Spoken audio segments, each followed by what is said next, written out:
संपदा लेखं समुलेखनभित्तये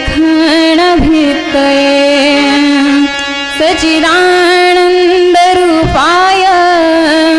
शिवाय ब्रह्मणे नमः।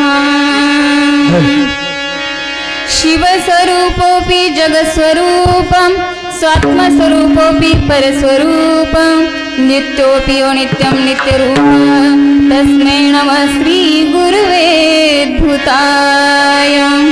वन्दे देवमुमापतिं सुरगुरुं वन्दे जगत्कारणं वन्दे पन्नगभूषणमृगधरं वन्दे पशूनां पतिं वन्दे सूर्यशशाङ्कवर्णिनयनं वन्दे मुकुन्दप्रियं वन्दे भक्तजनाश्रयं च वन्दे शिवं शङ्करं।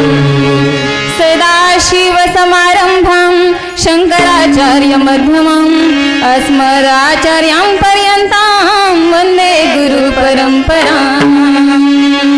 पञ्चाचार्यकरु प्रथमं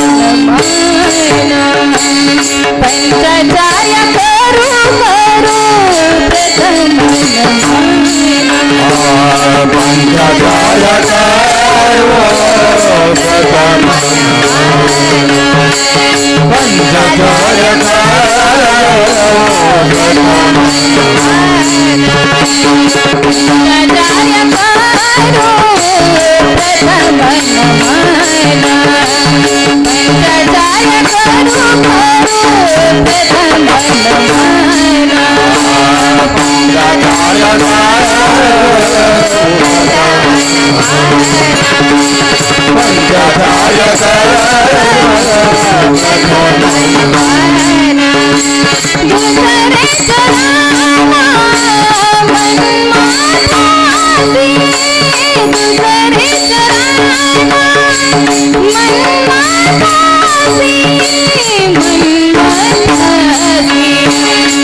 दुसरे चरण मन्मथासी तयाच्या प्रसादे कथेचा विस्तारू आचार्य सद्गुरु आम्हा लागी शिवहार।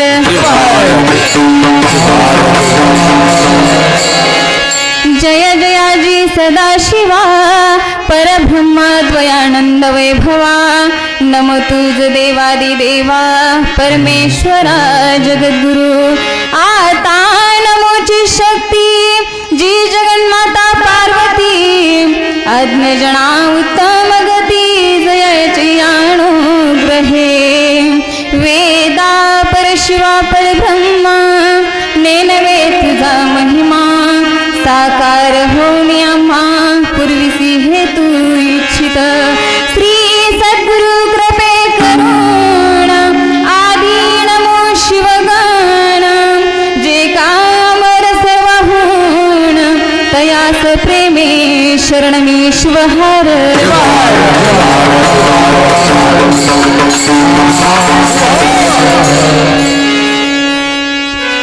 प्रस्तुत आज या सोनपेठ नगरीमध्ये षटस्थली भूमी 108 सद्गुरू नंदिकेश्वर शिवाचार्य महाराज यांच्या 21व्या पटाभिषेक दिन सोहळ्यानिमित्त चालू असलेला हा अखंड शिवनाम सप्ताहाचा आजचा 4था दिवस तुमच्या सर्वांच्या कृपा आशीर्वादाने आजची सेवा मला मिळाली।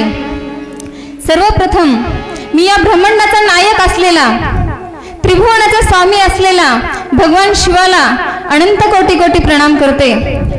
ज्यांच्या कृपेमुळे ज्यांच्या कृपा आशीर्वादामुळे मी आज या ठिकाणी या गादीवर उभं राहण्याचं धाडस केलं असे राष्ट्रसंत डॉक्टर शिवलिंग शिवाचार्य महाराज यांच्याही चरणी मी अनंत कोटी कोटी प्रणाम करते। तसेच माझे कुलगुरू षटस्थली भूमी 108 शिवैक्य रेवणसिद्ध शिवाचार्य महाराज परणकर बाबा यांच्याही मंगलमय चरणी मी अनंत कोटी कोटी प्रणाम करते।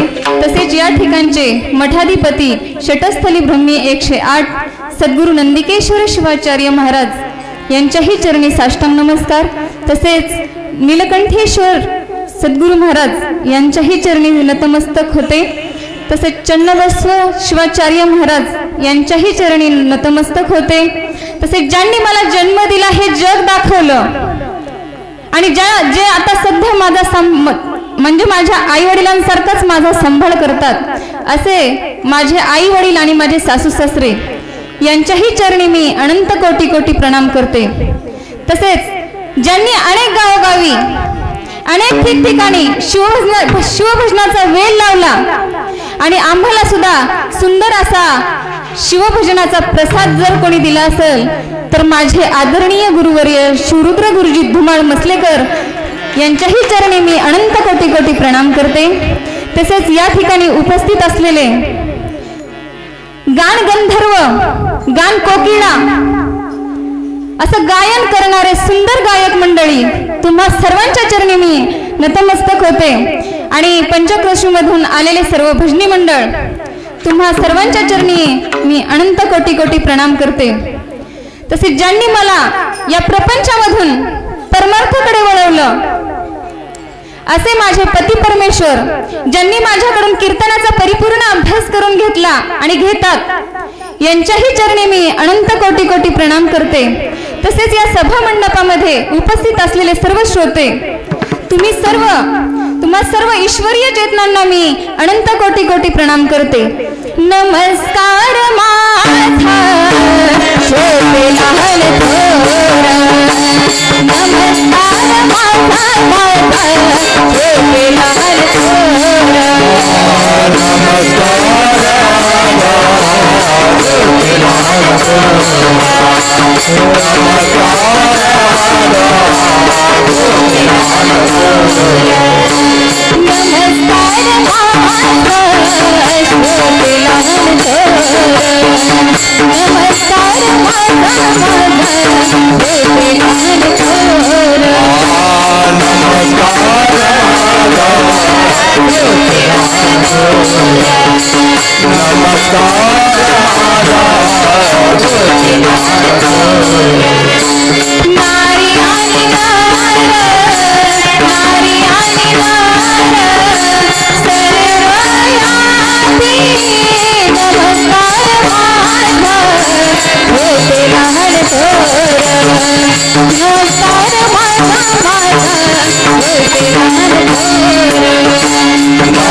आणि खरं म्हणजे या कार्यक्रमाला रंग आणणारे आपले मृदंगाचार्य यांच्याही चरणी मी अनंत कोटी कोटी प्रणाम करते।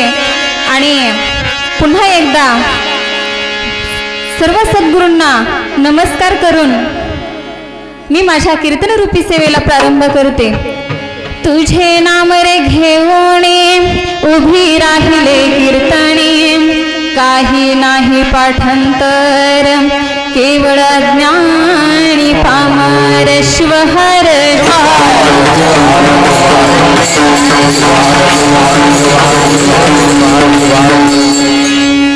प्रस्तुत प्राप्त प्रसंगी कीर्तन रूपी सेवेसाठी निवडलेला अभंग श्रेष्ठ संत शिवदास माऊली यांचा चारचरणाचा अभंग असून ते या अभंगाद्वारे गुरूंचा महिमा वर्णन करतात. शिवहर.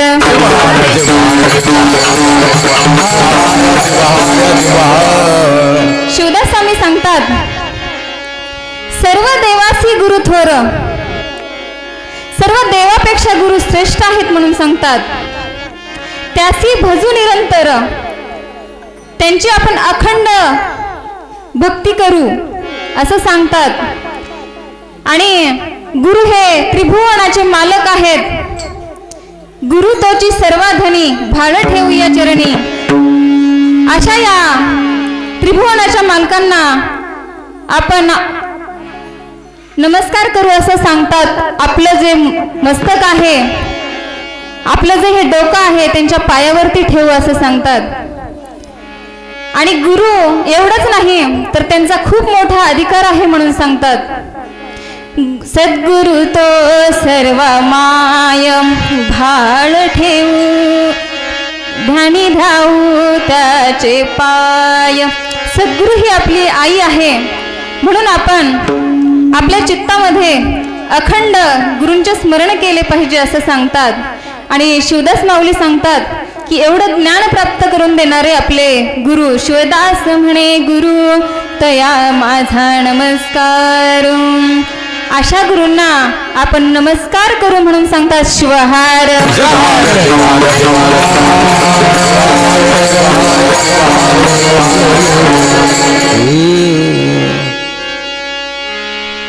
या सृष्टीमध्ये अनेक जीव जन्माला येतात. बरेच पूर्ण सर्व जीवांना आहार, निद्रा, भय, मैथुन याचं ज्ञान आहे. आणि असा एक मनुष्य जन्म एक असा सर्वश्रेष्ठ जन्म आहे की त्याला त्या पशुपेक्षा सुद्धा जास्त ज्ञान आहे, अधिक ज्ञान आहे. ती म्हणजे वाचा आहे, बुद्धी आहे. पण आपल्याला एवढा मोठा हा जन्म मनुष्य देह आपल्याला प्राप्त झालाय, पण आपल्याला या मनुष्य देहाची काहीच किंमत कळत नाही. स्वर्गातल्या देवांना सुद्धा वाटतं स्वर्गीचे अमर इच्छिता ती देवा, मृत्यू लोकी भावा जन्म आम्हा. स्वर्गातील लोक सुद्धा, देव सुद्धा भगवंताला प्रार्थना करतात की हे भगवंता, आम्हाला मृत्यू लोकामध्ये मनुष्य जन्माला घाल. कारण त्या ठिकाणी आम्ही जन्म घेऊन गुरूंना शरण जाऊन गुरूंची गुरुभक्ती करू, परमार्थ करू. कारण या ठिकाणी स्वर्गामध्ये काही कमी नाही. देव म्हणल्यानंतर खूप तिथं सुखच सुख आहे. पण कुठपर्यंत? जोपर्यंत त्यांचं पुण्य आहे तोपर्यंत. पुण्य संपलं की पुन्हा 84 योनीमध्ये फिरावं लागतं. आणि तेही आपल्या कर्मानुसार एक एक जन्म कोटी कोटी वेळा घ्यावा लागतो. आणि ते जन्म मिळून मिळून कसा तरी ज्यावेळेस पाप आणि पुण्य समान होईल त्यावेळेस आपल्याला हा मनुष्य देह प्राप्त होतो.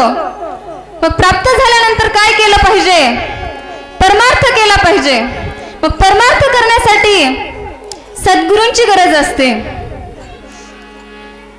सद्गुरूंचीच का? सद्गुरु, गुरु हे संत आहेत. संत हेच गुरु आहेत. गुरु तोची संत, संत तोची गुरु, तेथेची ईश्वर नांदतसे. ज्या ठिकाणी गुरु आहेत त्या ठिकाणी संत आहेत. आणि संत तेच गुरु आहेत आणि गुरु तेच संत आहेत. आणि त्याच ठिकाणी ज्या ठिकाणी गुरु असतात, संत असतात, त्या ठिकाणी प्रत्यक्षात भगवान शिव या ठिकाणी वास करत असतात, राहत असतात. मग आपण संतांचे, गुरूंचे आपल्यावर खूप मोठे उपकार आहेत. ते आपल्याला चांगल्या मार्गाला लावतात, परमार्थ करा म्हणून सांगतात. पण परमार्थ गुरूंनाच का शरण जावं? प्रत्येक जण म्हणाल गुरुलाच का शरण जावं? आपण भगवंताची डायरेक्ट असं म्हणजे जप करून, नामस्मरण करून भक्ती करू शकतो, पण नाही. गुरु हे सर्वश्रेष्ठ आहेत. मग असेच काही 2-3 व्यक्ती ज्या वेळेस त्यांचं आयुष्य संपत आलेलं होतं, संसार करून करून कंटाळले होते, त्यावेळेस ज्यावेळेस त्यांना घरात कोणी विचारत नव्हतं, त्यावेळेस शिवदास माऊलींकडे आले आणि म्हणाले की गुरु, तुम्ही आता आम्हाला एक पर्याय सांगा की आम्ही आता कुठल्या देवाची भक्ती करू, कोणाला शरण जाऊ? त्यावेळेस अभंगाच्या पहिल्या चरणामध्ये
शिवदास माऊलींनी सांगितलं अभंगाच्या पहिल्या चरणामध्ये, गुरु हे सर्वश्रेष्ठ आहेत, सर्व देवाचे सुद्धा देव आहेत.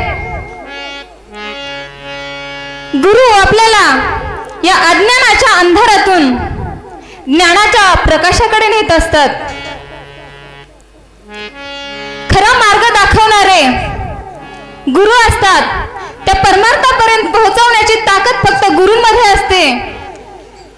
एवढंच नाही तर मगाशीच आपल्याला गुरु माऊलींनी सांगितलं की मोक्षाचे अधिकारी सुद्धा गुरुच आहेत. मग त्यासाठी आपण काय करायला पाहिजे? येऊन कचरा टाकून जायला पाहिजे का? गुरूंची भक्ती करायला पाहिजे, गुरूंची सेवा करायला पाहिजे, त्यावेळेस आपल्यावर गुरुकृपा होते. आणि गुरुकृपा जरी कृपा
एक संदीपक नावाचा शिष्य होता.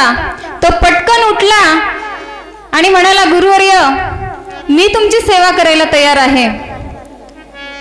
गुरु म्हणाले, बघ बाळा, खरोखरच मला हे तुझं बोलणं खूप आवडलं म्हणले. खूप आदरणीय, म्हणजे खूपच छान बोललास म्हणले तू. गुरु भक्तीला शोभणारं बोलणं आहे म्हणले हे. पण पुन्हा एकदा विचार कर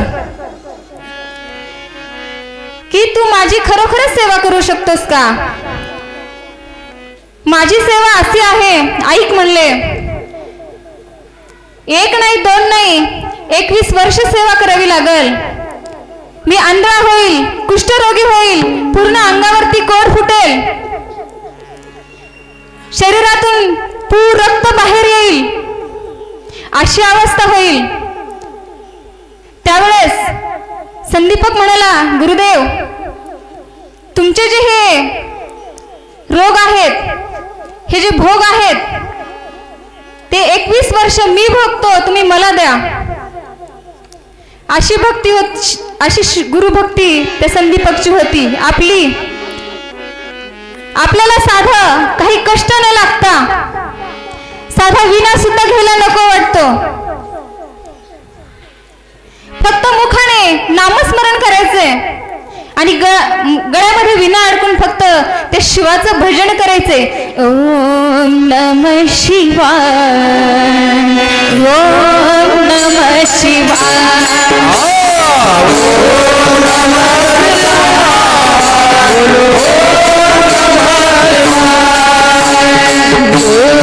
नमः शिवाय, ओम नमः शिवाय.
एवढी छान,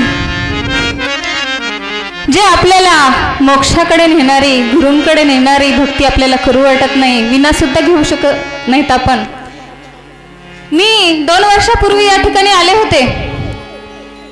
एक महिला माझ्या समोर विना घेऊन उभे राहिल्या त्या, आणि त्या दिवशी मला उपवास होता.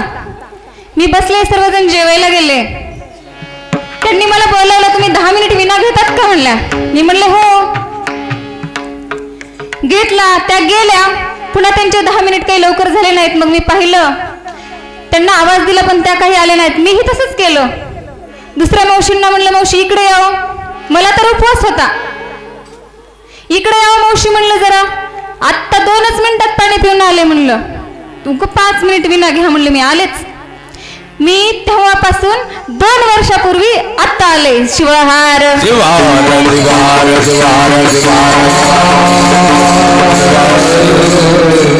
अशी आपली गुरुभक्ती.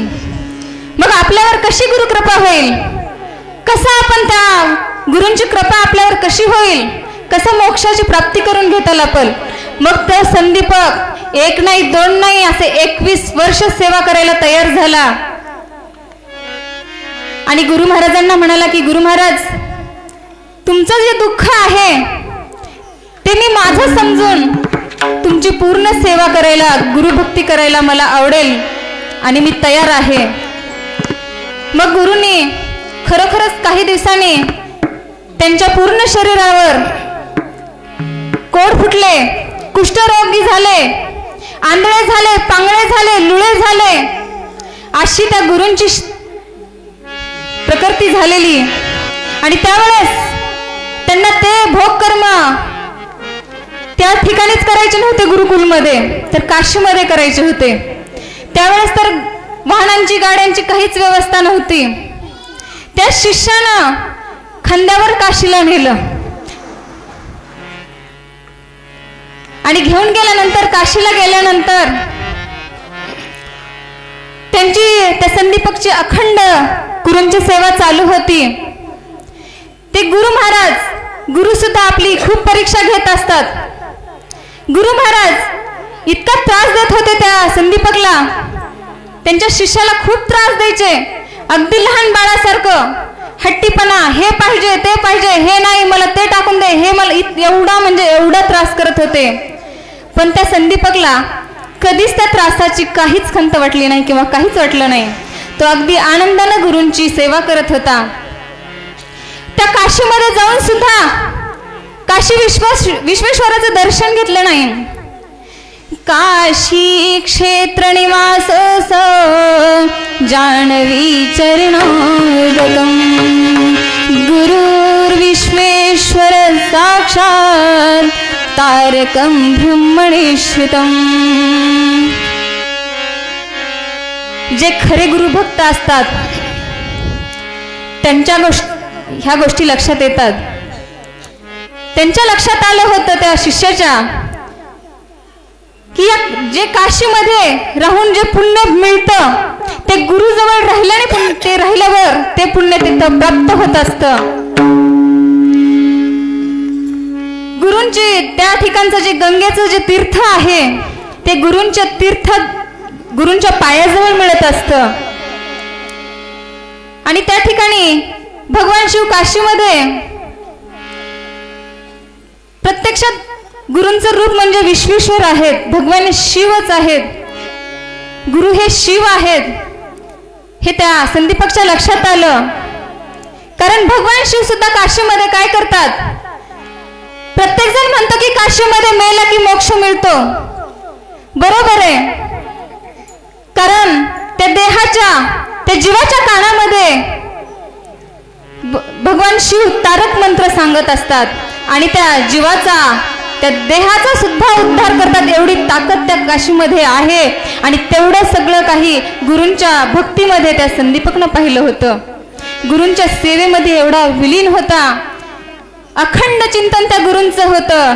गुरुदेव तुम्हारी जय जय हो, गुरुदेव तुम्हारी जय जय हो, गुरुदेव तुम्हारी जय जय हो, गुरुदेव तुम्हारी जय जय हो, गुरुदेव तुम्हारी जय जय हो.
अशा प्रकारे एवढा मग्न झालेला तो शिष्य अखंड गुरूंचं चिंतन करत होता आणि त्याची एवढी कष्ट बघून जो आजारी असतो त्याच्यापेक्षा जास्त त्रास सेवा करणाऱ्याला असतो. बऱ्याच जणांना अनुभव असेल, आपल्या सुद्धा घरी एखादा आजारी व्यक्ती असेल तर दुसऱ्याला खूप त्रास होत असतो, कष्ट खूप त्रासदायक ते कष्ट असतात. तसं खूपच त्रासदायक त्या संदीपक शिष्याने सुद्धा खूप त्रास घेतला. त्यांची गुरुभक्ती एवढी अखंड चालू होती की त्या ठिकाणी प्रत्यक्षात भगवान विश्वेश्वराला त्या ठिकाणी प्रकट व्हावं लागलं. आणि त्या ठिकाणी आल्यावर भगवान शिवाने प्रकट झाल्याबरोबर संदीपकनं त्यांना साष्टांग नमस्कार केला आणि भगवान शंकर म्हणाले की बाळा, मी तुझ्यावर प्रसन्न आहे, माग तुला कोणता वर पाहिजे तो. पण संदीपकनं सांगितलं, हे भगवंता, हे शिवशंभो, तुम्ही याच ठिकाणी थांबा, मी माझ्या गुरूंची आज्ञा घेऊन येतो, नंतर तुम्हाला मी वर मागतो. आणि तो शिष्य गुरूंकडे गेला आणि गुरूंना म्हणाला की हे गुरुवर्य, भगवान शिव या ठिकाणी प्रसन्न झालेले आहेत आणि वर मागा म्हणून सांगतात. मग मी तुमची ही जी रोग आहे, ही जी व्याधी आहे, ही मुक्त होण्यासाठी मी वर मागतो. गुरूंनी सांगितलं, अजिबात नाही म्हणले, मला हा जो वर नाही पाहिजे म्हणले. वर ते भगवान शिव देतील, माझे सध्याचे रोगही नष्ट होतील, पण पुन्हा मला जन्म घेऊन पुन्हा हे भोग मला भोगावे लागतील, काही भोग भोगूनच संपवावे लागते असं सांगितलं. आणि मग तो शिष्य आले भगवान आणि गुरूंची क्षमा मागितली. क्षमा करा म्हणाले गुरुदेव, मी चुकलो. आणि आले भगवंताकडे. आल्यानंतर म्हणाले, तो शिष्य म्हणाला की हे भगवंता, मला माझ्यासाठी आणि माझ्या गुरूंसाठी कुठलाही वर नको. भगवान शंकराला इतकं आश्चर्य वाटलं. आपण सहज साधा एखादा दगडाचा कुठे जर कोणी पूजा केलेली असेल तर त्याच्याजवळ किती नवस करतात, असं होऊ दे तसं होऊ दे म्हणून. पण प्रत्यक्षात शिव प्रकट झाले तरी त्या ठिकाणी त्यांनी वर मागण्याला नकार केला. भगवंताला आश्चर्य वाटलं. भगवान स्वर्गामध्ये गेले आणि त्या देवलयामध्ये गेल्यानंतर त्या देवसभेमध्ये गेल्यावर सांगितलं की असा असा पूर्ण वृत्तांत सांगितला. असा एक एवढा श्रेष्ठ भक्त म्हणले, मी गुरुभक्ती करणारा असा कधी पाहिलाच नाही. त्यावेळेस भगवान विष्णूंना सुद्धा आश्चर्य वाटलं. म्हणले मी जाऊन येतो. आणि ते पण त्या ठिकाणी आले, प्रकट झाले. भगवान विष्णू नंतर प्रकट झाल्यानंतर त्या शिष्याने त्यांनाही साष्टांग नमस्कार केला पण पुन्हा पुन्हा भगवान विष्णू म्हणाले की तुला आम्ही कोणता वर मागू ते सांग. त्यावेळेस शिष्य गुरूंकडे गेला नाही. त्या शिष्यानं काय मागितलं माहितीये? मला अशीच गुरूंची सेवा अखंड घडू दे म्हणले. अशीच भक्ती माझ्याकडून जन्मोजन्मी घडावी एवढं वर मागितला. आणि खरोखरच त्या ठिकाणी सर्व देव आश्चर्य वाटलं सर्वांना. आणि भगवान विष्णू म्हणाले की खरोखरच बाळा, तू खूपच श्रेष्ठ गुरुभक्त आहेस. आणि ज्या वेळेस तू गुरूंची सेवा करत असतोस त्यावेळेस ती आम्हाला प्राप्त होत असते. जे कोणी आई वडिलांची सेवा करतो ते गुरूंना भगवंताला प्राप्त होत असते. जी पत्नी आपल्या पतीची सेवा करते ती सेवा पतीची सेवा करत असताना गुरूंनाही प्राप्त होते आणि भगवंतालाही प्राप्त होते. म्हणून आपण आई वडिलांचीही सेवा केली पाहिजे. मग असं करत त्यांनी तथास्तु म्हणून वर दिला आणि ते सर्व काही अंतर्दृष्टीने गुरु पाहत होते. बघा, गुरु म्हणजे देवाचेही देव आहेत. गुरुदेवाचा जीव देवाचा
ज्यांना अनुभव आलाय त्यांना कळतं की गुरु हे देवाचेही देव आहेत.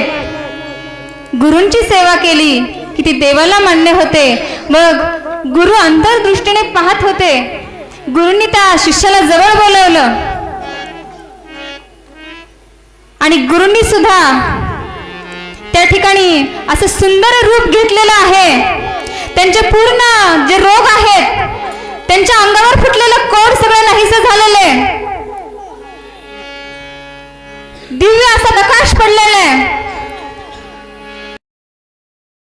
पांगळे नाहीत असे सर्व रोग मुक्त झालेले गुरूंना पाहिलं आणि त्या शिष्यानं साष्टांग लोटांगण घातलं. आणि मग आपल्या शिवदास माऊलींनी सांगितलं, गुरु फक्त सर्व देवापेक्षा तर श्रेष्ठ आहेत, देवाचेही देव आहेत.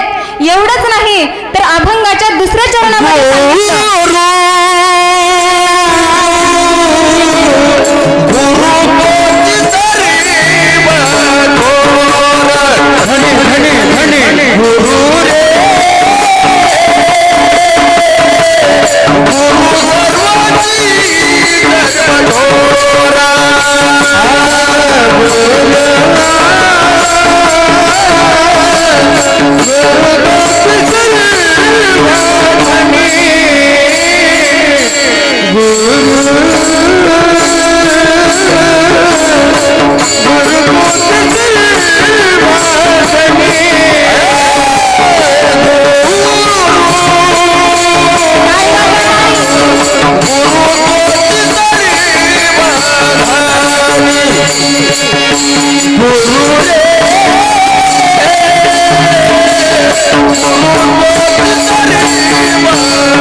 धनी ठेवोनी आज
गुरु तोची सर्वधनी भाळ ठेवू या चरणी. शिवदास माऊली अभंगाच्या दुसऱ्या चरणामध्ये सांगतात, गुरु हे देव आहेत, देव तर आहेतच, पण सर्वांचे मालक आहेत, तुमचे आमचे नाही. या त्रिभुवनाचे मालक आहेत, स्वामी आहेत. 21 स्वर्ग 7 पाताळ आणि हे मृत्यूलोक, या त्रिभुवनाचे मालक जर कोण असतील तर ते आपले गुरु आहेत.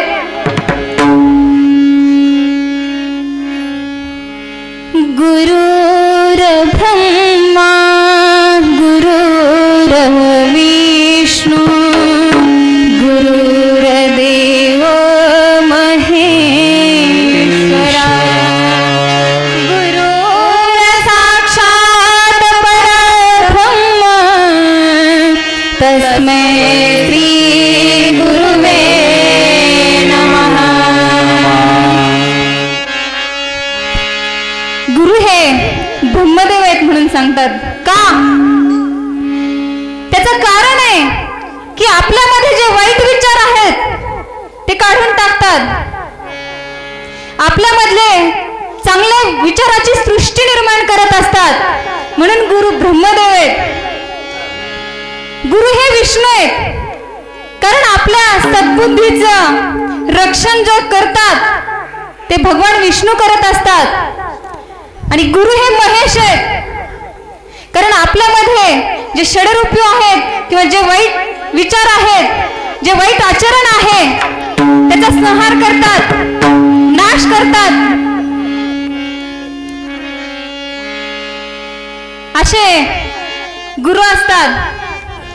गुरु हे परब्रह्म आहेत, जे आपल्याला स्वस्वरूप करून घेतात.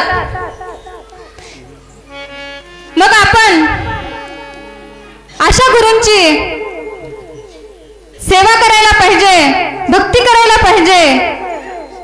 एवढंच नाही तर करावी निर्मळ सेवा करावी निर्मळ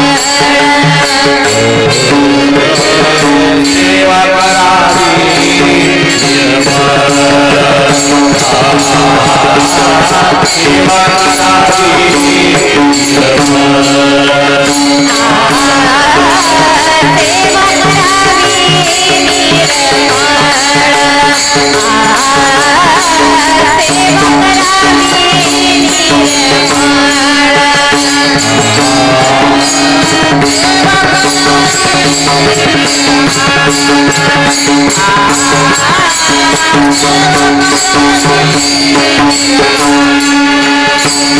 Oh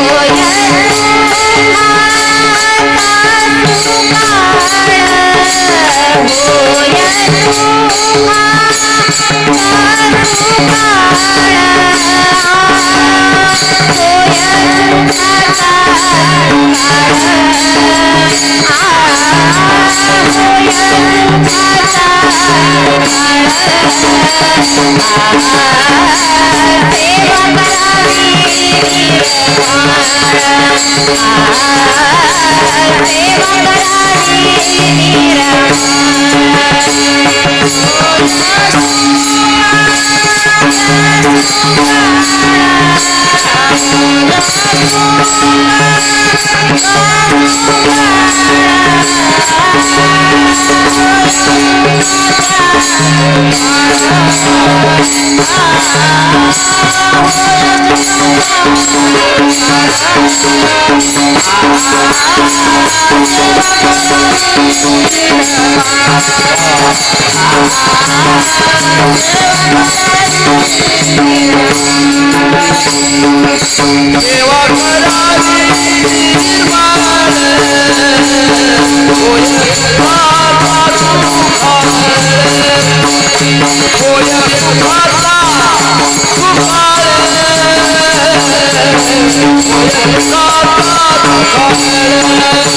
सुखाळ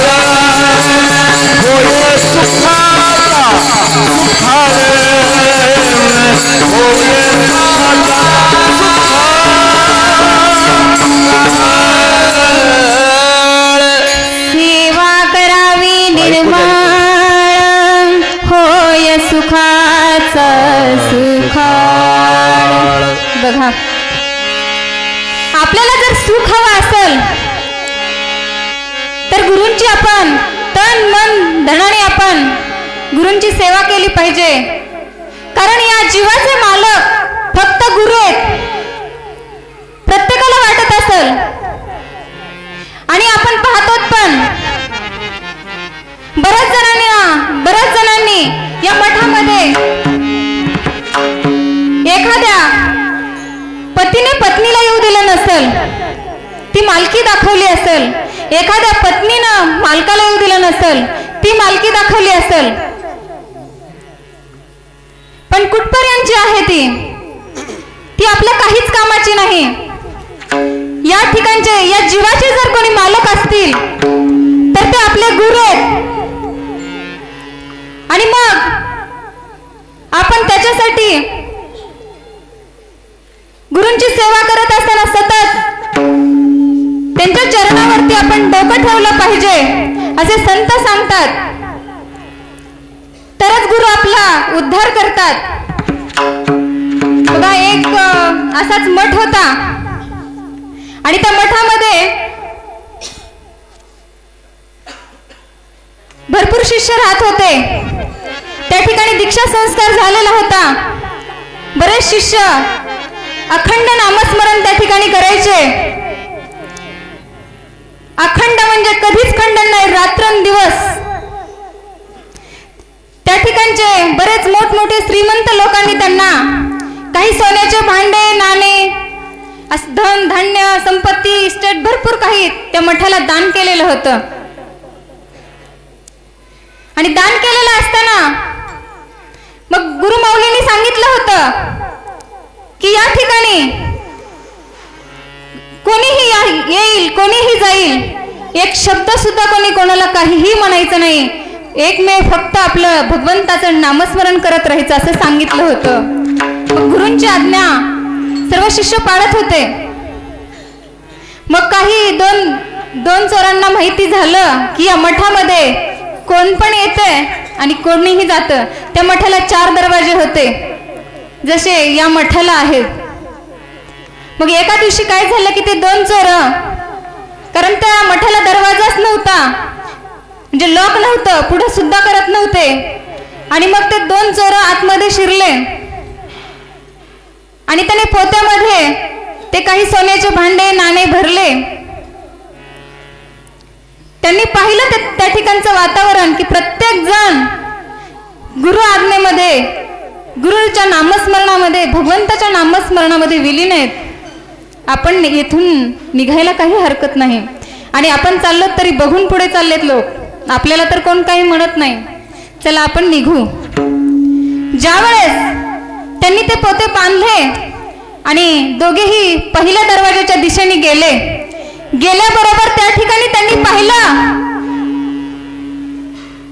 की की असे एक रक्षक होते त्या मठाचे की त्यांच्या गळ्यामध्ये साप होता, सर्व अंगावर भस्म होता, गळ्यामध्ये रुद्राक्षांच्या माळा होत्या, जठा वाढलेल्या होत्या. एवढंच नाही तर गळ्यामध्ये म्हणले एवढा मोठा साप, बाप रे म्हणले. इतके धूम पळाले, लागलीच दुसऱ्या दरवाजाकडे पळाले. दुसऱ्या दरवाजाकडे गेले तर तेच रक्षक त्या ठिकाणी. पुन्हा तिसऱ्या दरवाजाकडे गेले. तिसऱ्या दरवाजाकडे गेल्यानंतरही तेच रक्षक त्या ठिकाणी उभे. चौथ्या दरवाजाकडे गेले, त्यावेळेस मात्र खूप घाबरले. आता आपली खैर नाही. हा रक्षक असा असेल तरी कसा, प्रत्येक दरवाजामध्ये तोच उभा आहे, असं कसं? मग आता काय करावं? आता आपल्याला कुठल्या तरी म्हणजे एवढ्या रात्रभर चक्रा मारल्या पण कुठल्याच दरवाजातून त्या चोरांना बाहेर निघता आलं नाही. मग आता काय करावं म्हणले, घाबरून गेले. मग सकाळचा काकडा आरती झाली, शिवपाठ झाला. वाट पाहत होते गुरुमाऊली कधी बाहेर येतात म्हणून. गुरुमाऊली आले बाहेर आणि बाहेर आल्यानंतर त्यांनी त्यांचं डोकं त्यांच्या चरणावरती ठेवलं आणि म्हणाले की गुरु महाराज आम्हाला क्षमा करा. आम्ही या ठिकाणी तुमची सेवा करण्यासाठी किंवा या ठिकाणी नामस्मरण घेण्यासाठी आलेलो नाहीत. आम्ही या ठिकाणी चोरी करण्यासाठी आलोत. पण आम्ही पोतेही भरले, पण तुमच्या दरवाजामध्ये खूप भयानक असा रक्षक आहे म्हणले. त्यावेळेस सर्व शिष्य गुरु जाऊन पाहतात तर कोणच नाही. आणि मग गुरूंनी काय केलं, सर्व शिष्यांना बोलवलं. अरे म्हणलं इकडे या सगळेच. सर्व शिष्य मंडळी त्या ठिकाणी जमा झालेली आहे. त्या सभा मंडपामध्ये गुरु म्हणाले की मला न सांगता तुम्ही कोणाला रक्षक ठेवले? का ठेवलं तुम्ही दारामध्ये रक्षक? मी तुम्हाला सांगितलं होतं ना की कोणीच त्या ठिकाणी थांबायचं नाही, कोणीही येईल, कोणीही जाईल, काहीही नेईल, काहीही आणल. अक्षरशः शिष्य एवढे त्यांना काकुलते येऊन म्हणायला लागले की गुरु महाराज खरंच आम्हाला यातलं काहीच माहिती नाही. शपथ घेऊन सांगायला लागले की खरंच आम्ही कोणाला पाहिलंही नाही आणि कुठला रक्षक आम्ही ठेवलाही नाही. मग गुरूंनी त्या चोरांना वर्णन विचारलं आणि त्या चोरांनी प्रत्यक्षात भगवंताचं वर्णन सांगितल्याबरोबर गुरूंच्या लक्षात आलं की रक्षक दुसरा कोणी नाही, प्रत्यक्षात भगवान शिव या ठिकाणचे रक्षक आहेत. भगवान शिवानी रक्षा केली आहे. त्यावेळेस चोरांनी क्षमा मागितली मनोमन आणि म्हणाले की खरोखरच गुरु महाराज या ठिकाणी जरी कोणी मालक नसलं, म्हणजे तुम्ही मालक आहेत, तुम्ही मालक आहेत असं समजून आम्ही चोरी करायला आलो. तुम्ही तर मग्न होतात हे बघितलं म्हणून आम्ही चोरी करायला आलो. पण या ठिकाणी रक्षकाच्या रूपामध्ये आम्हाला भगवंताचं दर्शन झालं. खरोखरच तुम्ही खूप धन्य आहात मालक. तुम्ही तुमचे रक्षक भगवान शिव होतात तेव्हा खरंच तुम्ही किती धन्य आहात. आता एकमेव फक्त तुम्हीच माझा उद्धार करू शकतात. त्यांच्या चरणावरती डोकं ठेवलं आणि त्यांच्या चरणावरचं डोकं काढायला चोर तयारच नाही. तुम्हीच माझा उद्धार करा. मग गुरुनी त्यांना उद्धार करण्यासाठी सांगितलं की सुंदर असं भगवंताचं नामस्मरण करा, भगवंताचं नाम घ्या. मग आपण सुद्धा सर्वांनी आपला जर जीवनाचा उद्धार करून घ्यायचा असेल तर प्रत्येक जणांनी हात वर करून टाळी वाजवून मुखाने भगवंताचे नामस्मरण करायचे आहे. शंकर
आपला पूर्वार्ध संपलेला आहे. सर्व देवासी गुरु थोर, त्यासी भजू निरंतर. गुरु तोची सर्वाधणी, भाळ ठेवूया चरणी. शिवदास माऊलींनी पूर्वार्धामध्ये सांगितलं होतं की सर्व देवापेक्षा गुरु श्रेष्ठ आहेत, म्हणून गुरुभक्ती करा म्हणून सांगितलं. एवढंच नाही तर या त्रिभुवनाचे मालक आहेत, स्वामी आहेत हेही सांगितलं. पण यापेक्षा सुद्धा खूप मोठा त्यांचा अधिकार आहे हे शिवदास माऊलींनी अभंगाच्या 3ऱ्या चरणामध्ये सांगितलं. सद्गुरु तो सर्व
सद्गुरु तो सर्व माय, ध्यान ध्याऊ त्याचे पाय.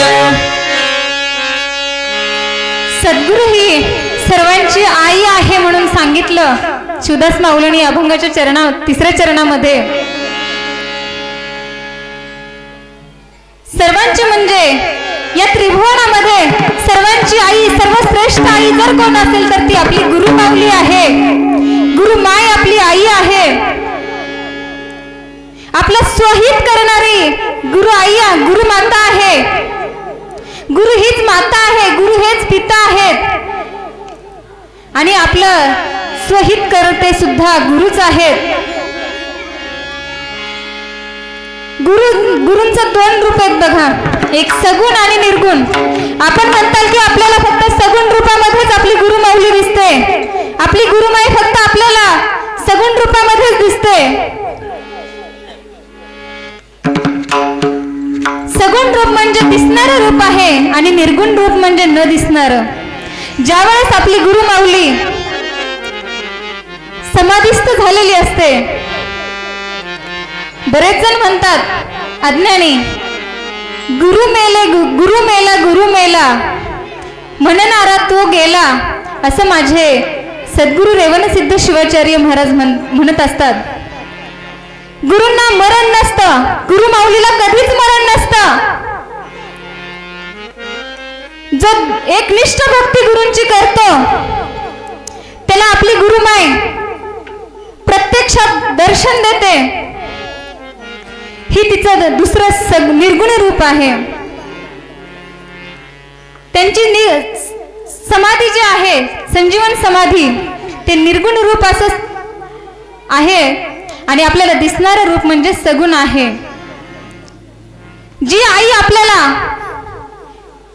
4 दिवस आपण माहेरी गेल्यानंतर प्रपंचामधलं सुख देते 4 दिवस, पण ही आई अशी आहे की आपल्या जीवनाचं सुख आपल्याला देत असते.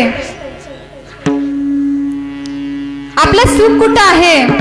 या ठिकाणी आहे.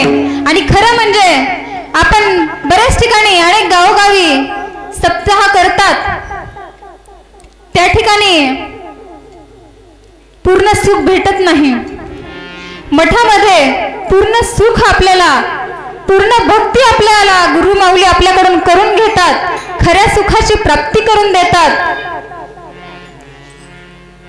श्रवणं कीर्तनं शंभो स्मरणं पादसेवनं अर्चनं वंदनं दास्यं सख्यमात्मं निवेदनं. या ठिकाणी आपण मठात आल्यानंतर कुठली भक्ती अशी आहे की जी आपल्याकडून होणार नाही? या नवविधा भक्तीमध्ये प्रत्येक भक्ती आपली गुरुमाई, आपली आई आपल्याकडून करून घेते, आपल्याला परमार्थिक सुख देते.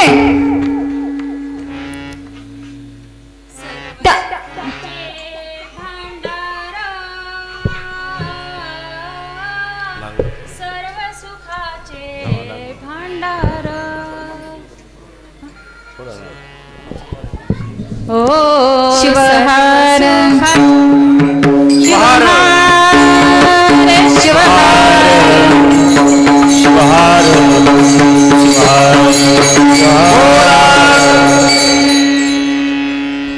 तर आता आपल्याकडे आपला वेळ संपलेला आहे. मग आपण या ठिकाणी दररोज नियमित येऊन या आईकडून, या आईची सेवा करून आपण आपलं खऱ्या सुखाची प्राप्ती करून घ्यायला पाहिजे. म्हणून शिवदास स्वामी अभंगाच्या शेवटच्या चरणामध्ये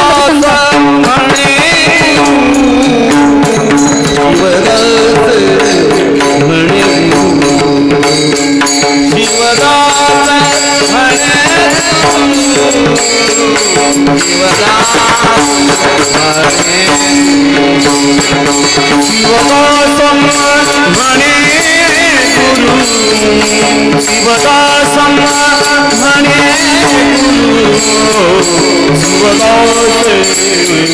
मणि गुरु शिवदास मणि गुरु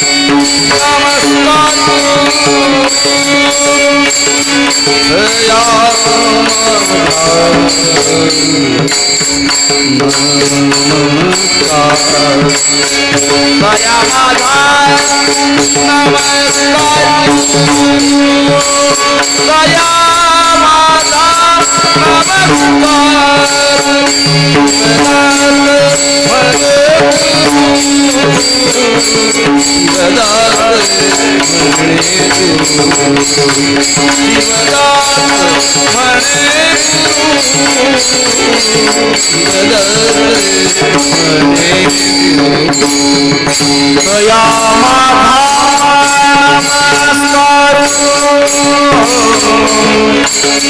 दया माधा दया नमस्कार दया नमस्कार दया नमस्कार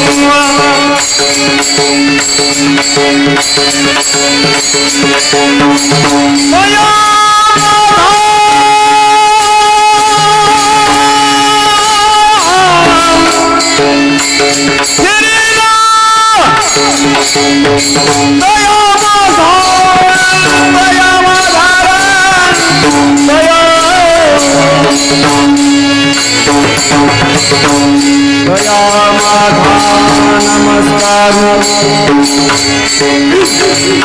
दया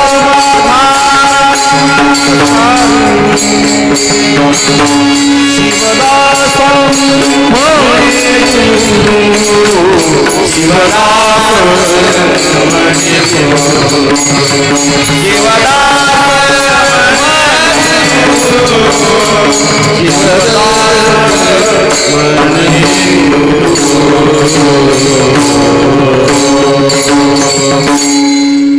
शिवदास माऊली अभंगाच्या शेवटीच्या चरणामध्ये सांगतात की गुरु हे ज्ञानाचे सागर आहेत, कृपेचे सागर आहेत. मग अशा गुरूंची आपण सेवा करावी, त्यांना खरं सुख आपलं या ठिकाणी आहे. आता आपला वेळ पूर्ण झाल्यामुळे गुरूंचं ज्ञान सांगावं एवढं थोडंच आहे. जसं ब्रह्म सांगता येत नाही तसं गुरूंचं महत्व कधीच सांगता येत नाही. मग अशा गुरूंची आता आज 4 दिवस पूर्ण झालेले आहेत. राहिलेले 3 दिवस तरी सर्वांनी या गुरूंच्या या मठामधली सेवा करा आणि आपलं स्वहित साधवून घ्या. सर्वजण आपल्या आई वडिलांची सेवा करा, पत्नीने पतीची सेवा करा आणि आपलं स्वहित साधवून घ्या. गुरु हे ज्ञानाचे सागर आहेत, गुरु हे सर्वश्रेष्ठ आहेत. ही माझी वाक पुष्प पूजा समर्पण हो श्री गुरु मन्नाथ शिवलिंग विनियोजा श्री गुरु नागेश मन्नाथ शिवलिंग विनियोजा श्री गुरु नागेश. खरोखरच या ठिकाणी उपस्थित असलेले माझे गुरुजी, ज्यांनी मला सुंदर अशी साथ दिली, त्यांचे मी मनपूर्वक आभार मानते. ज्या या गायकांनी, ज्यांनी खरोखरच आज असं वाटत होतं कधी गंधर्व पाहिले नाहीत, कधी कोकिळा पाहिल्या नाहीत, पण आज असं वाटलं की खरोखरच या ठिकाणी गंधर्व, गानगंधर्वच हजर आहेत, गान कोकिळा हजर आहेत. तुमचेही या ठिकाणी मी आभार व्यक्त करते. तसेच या ठिकाणी सर्व भजनी मंडळींनी माझी सुंदर अशी साथ दिली. तुम्हा सर्वांचे मी ऋणी आहे. आणि खरं म्हणजे सर्वांना साथ करणारे आपले मृदंगाचार्य चौरे काका यांनाही मी माझे ऋण व्यक्त करते. आणि तुम्ही श्रोते माझे मायबाप, खरोखरच माझ्यासारख्या अज्ञानी पामराची हे वेडीवाकडी बोल तुम्ही माझे प्रेमाने ऐकून घेतले. तुम्हा सर्वांचे मी ऋणी आहे. गुरुराज